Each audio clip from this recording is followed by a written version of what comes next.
A principios de los años 50 del siglo XX, un joven parisino, crítico de cine, hacía declaraciones de amor a las películas de sus directores más apreciados. Uno de sus colegas y amigos se atrevía a declarar que el cine terminaría sustituyendo al resto de las artes. Para otro de sus compañeros, el emplazamiento de la cámara era una decisión única del director. Colocarla en cualquier otro sitio faltaría a la ética de la realización cinematográfica.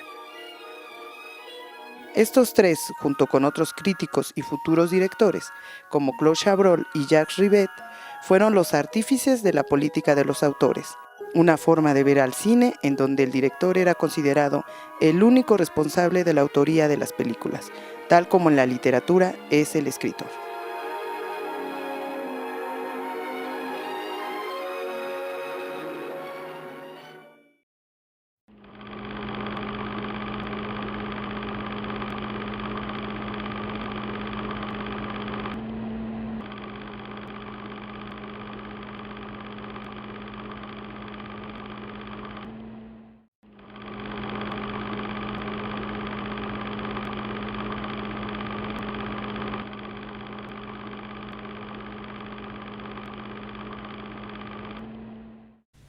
Souris-moi. Bon. Je compte jusqu'à 8. Si à 8, tu ne m'as pas souri, je t'étrangle. 2, 3. El cine de autor tiene uno de sus mayores referentes cinematográficos en las películas de la nueva ola francesa, pues los directores que hemos mencionado llamaron la atención de todo el mundo con su propuesta cinematográfica. Pero antes ya habían escandalizado al público cinéfilo con sus postulados teóricos y críticos sobre el cine, que fueron plasmados en la legendaria revista francesa Cahiers du Cinéma. Para ellos, la política de los autores fue una forma de enarbolar, a través de la crítica cinematográfica, que el director es el único a quien se le puede atribuir la autoría de una película.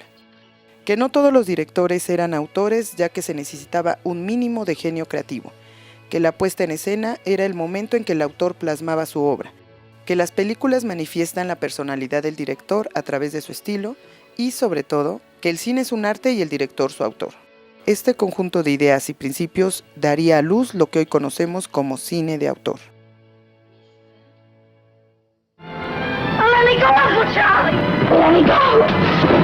Para afianzar y defender sus ideas, la crítica cinematográfica de estos jóvenes se enfocó en el trabajo de directores a los que consideraban autores de sus películas, entre ellos Alfred Hitchcock, John Ford, Orson Welles, Fritz Lang, Billy Wilder, Roberto Rossellini y Jean Renoir. La mayor parte de ellos eran directores europeos que se habían integrado al sistema de producción estadounidense.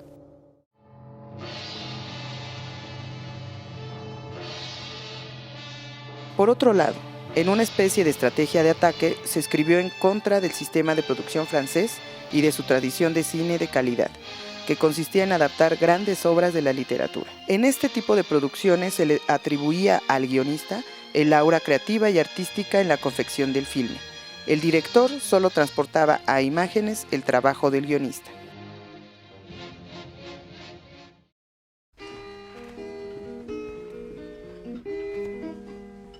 Elle avait des bagues à chaque doigt, des tas de bracelets autour des poignets. François Truffaut, en su ensayo Una cierta tendencia del cine francés, nos propone que el cine de guionistas debía ser sustituido por aquel en donde el director se aventurara a dirigir una puesta en escena creativa y libre de restricciones. Solo así, el director podía manifestar su autoría, imponiendo su genio creativo sobre el resto del equipo. Para bien o para mal, la idea del autor cinematográfico fue sembrada, y sus frutos se comenzarían a ver cuando Godard, Truffaut y compañía se aventuraron a hacer cine y se convirtieron en el foco de atención de todo el mundo.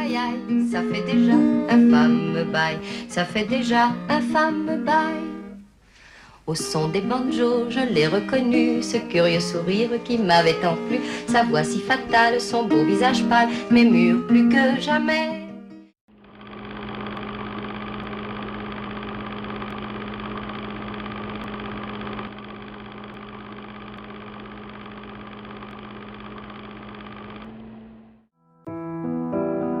El impacto internacional de la nueva ola francesa influyó en la forma de concebir y hacer cine alrededor del mundo.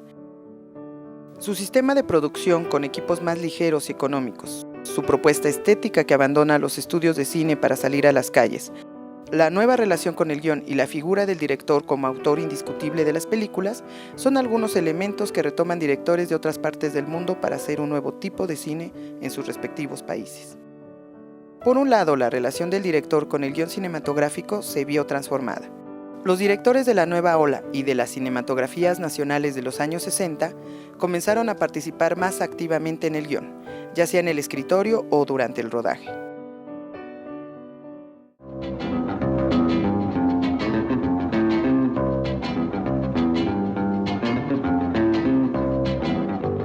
Se pueden identificar dos métodos de trabajo con el guión. Un grupo de directores dejó de considerarlo una proyección definida de la película para usarlo como una simple idea base para poder hacer uso de la libertad creativa durante la filmación.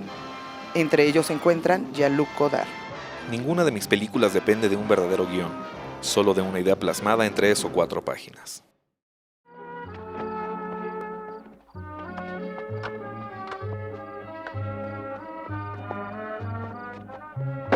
El cineasta húngaro Miklós Jancsó. Los guiones que sirven de base para nuestro trabajo son una descarnada serie de sugerencias en ningún momento definitivas.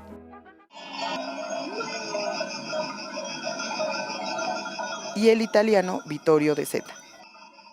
Los grandes de antes preordenaban y ejecutaban. Hoy se tiene más fe en las sugerencias de la realidad. Hoy el guión ha decaído.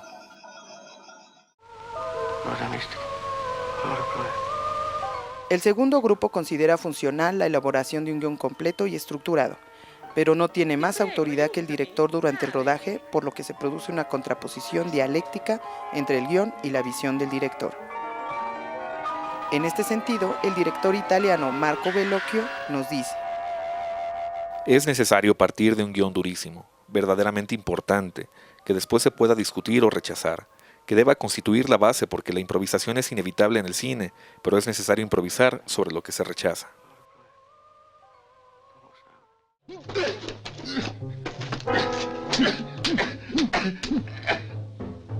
Por su parte, el director japonés Nagisa Oshima afirma: la representación no debe ser una ilustración del guión. Consiste en una negación de la imagen expresada por el guión, el descubrimiento de una nueva imagen que supone esta negación. El debate en torno a la importancia del guión en una película de autor no se agota en estas dos posturas, pero en ella se observa una evolución hacia una definición más amplia de sus características y funciones.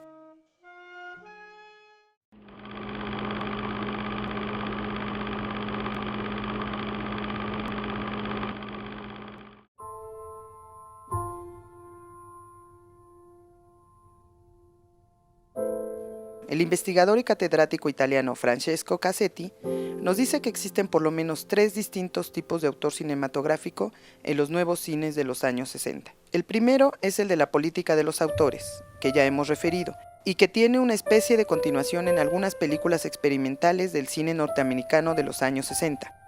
Por un lado, se intentó identificar como cine de autor la obra cinematográfica de Andy Warhol, o más explícitamente la de Jonas Mekas, que, influido por la idea de usar la cámara como un bolígrafo, registraba con su cámara los acontecimientos como si escribiera un diario. El resultado era una mezcla de documental y bitácora personal. A su vez, el estadounidense Andrew Sarris importó a los Estados Unidos la política de los autores para continuar este tipo de estudios, pero ahora bajo el nombre de teoría del autor. Lamentablemente, la obra de Sarris no aportó nada nuevo y solo resaltó algunos aspectos negativos del cine de autor, como el excesivo culto a la personalidad del director. Take a good look at this face. Remember this name.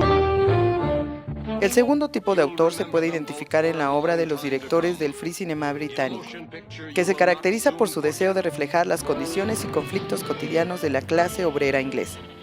El director de estas películas es entonces un autor testigo, porque la mirada de la cámara es fruto de su postura ante los hechos. El resultado es un tipo de cine con características del documental, en donde las aserciones son totalmente libres y personales.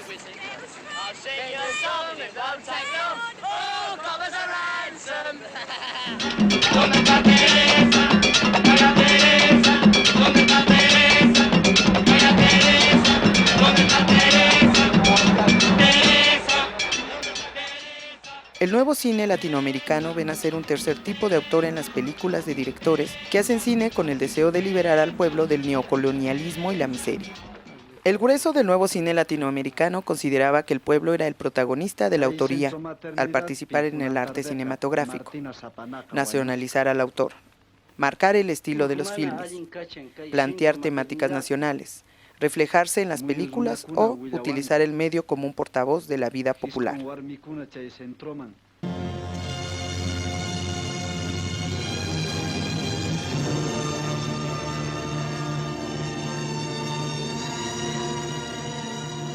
Destaca el trabajo fílmico y teórico del brasileño Glauber Rocha, quien nos dice en su ensayo Estética de la Violencia que la más auténtica manifestación cultural de un pueblo con hambre es la violencia.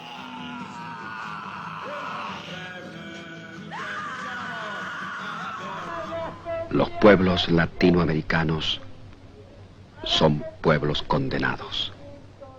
Los argentinos Fernando Solanas y Octavio Getino, ante el cine imperialista de los Estados Unidos o el cine burgués europeo, nos proponen el cine acto, en donde se pueden identificar la personalidad y visión de un pueblo colonizado y oprimido. Esta es nuestra guerra. De hambre.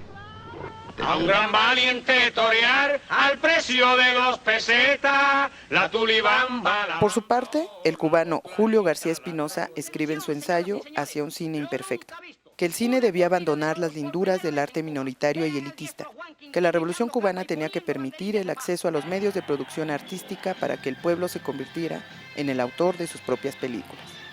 El cine de autor latinoamericano es probablemente el más rico, complejo e innovador de todos, pero es también el más idealista y difícil de llevar a la práctica.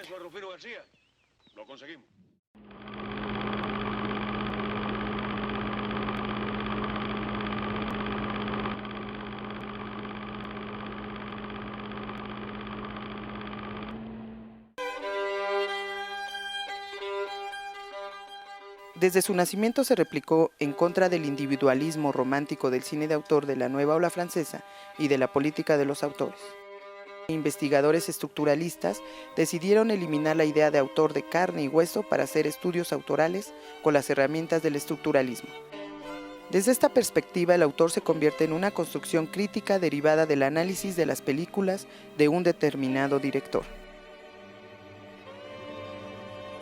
Los textos de referencia del autor estructuralismo son Visconti, Science and Meaning in the Cinema y Horizon West, todos ellos con la influencia de antropología estructural de Claude Lévi-Strauss y el curso de lingüística general de Ferdinand de Saussure. Peter Wollen nos explica el método de análisis de una manera sencilla. El propósito de los análisis es tomar un grupo de películas de un director y analizar su estructura. Todo lo que no resulte importante en este sentido se considera descartable.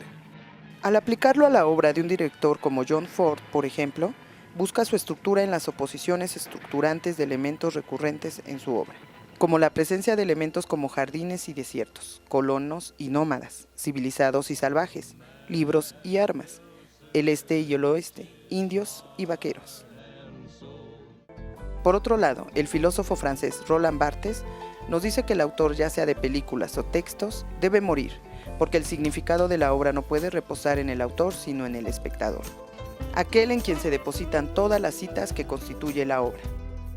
Esta idea se circunscribe a la deconstrucción de Jacques Derrida, quien afirma que el significado único que nos da el autor debe dar paso a una espiral infinita de interpretación, que la negación de una presencia originaria en el discurso nos permite entrar a la omnipresencia de la intertextualidad.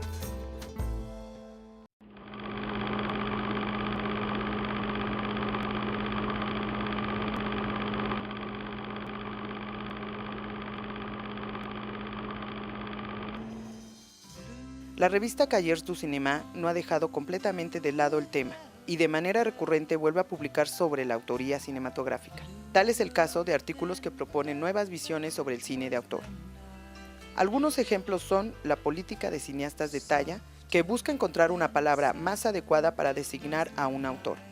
La política del cine y discreción de los autores, que propone un bajo perfil para los mejores autores con el fin de resaltar su obra.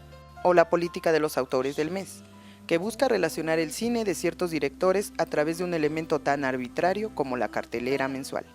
Para algunos especialistas como Robert Stam, el cine de autor puede haber dejado de ser el centro del debate, pero su éxito más importante es que se ha implantado en la cultura cinematográfica cotidiana, como lo demuestran en la actualidad los ciclos de cine dedicados a grandes directores, la edición de libros que privilegian los estudios autorales, el aura creativa que tiene un director con prestigio, los cursos de cine que giran alrededor de los directores y la consagración del director en los festivales de cine alrededor del mundo.